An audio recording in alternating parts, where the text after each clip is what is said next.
if you remember the, what's it called? So when we enter, we export, I remember what I was gonna say. So once we get the application, we do our initial disclosure, our initial structure review. We let the loan officer know if he is okay with the structure. He sends out the pre-approval packet to the agent and the borrower. Let's say they're ready to proceed. Once we do our initial structure, we can click this save to prospect applicate. And then on here, we would just complete everything that needs to be completed. So the processor, let's see, they have this address, the type, the loan information. Right here, we can put TBD, right? And then we would hit save. Once we hit save, it will show up on our prospect applicant. So instead of us creating the file and inputting everything, we can just click that save to prospect button, and we just have to update the information there.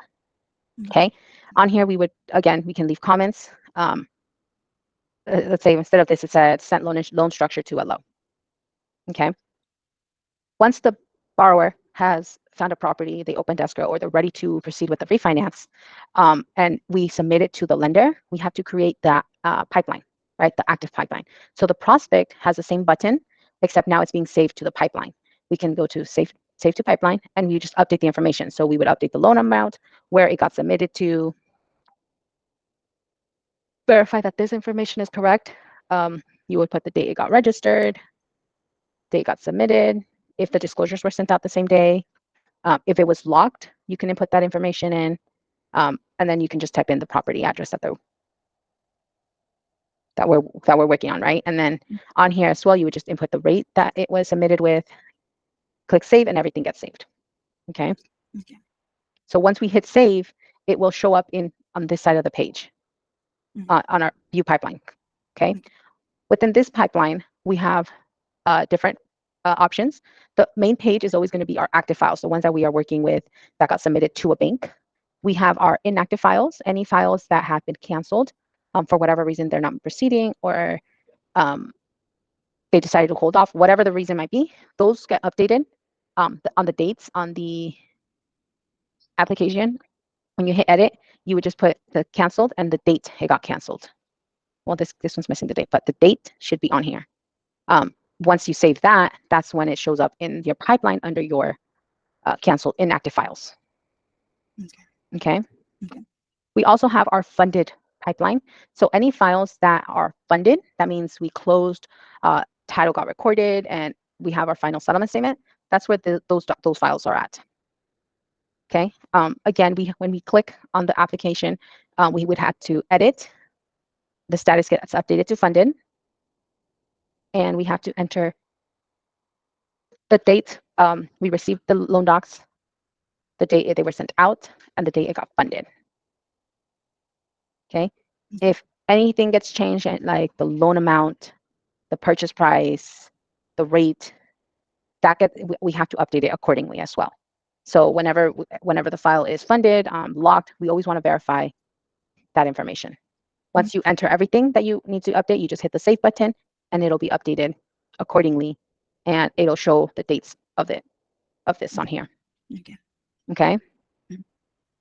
So the broker, the LO has, instead of going here to do this, they also have this button, and it goes straight for them to be able to complete this page.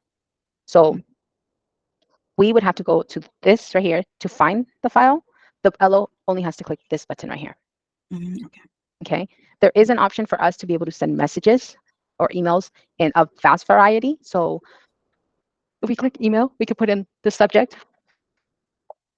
Let's say it's going to be about updating loan information. Right? You would type in the message. You would hit. There's three.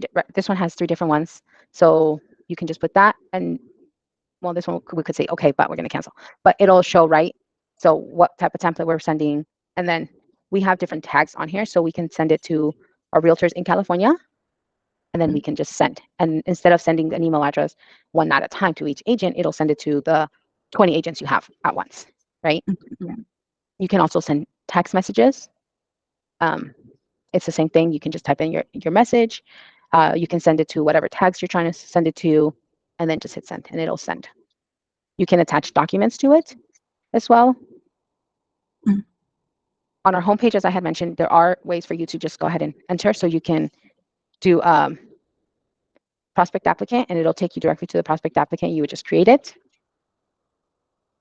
It has the messages here, the MLOs page that they complete. Mm. So you can go use this homepage, or you can use these top ones right here to get to where you need to go. Okay. Okay.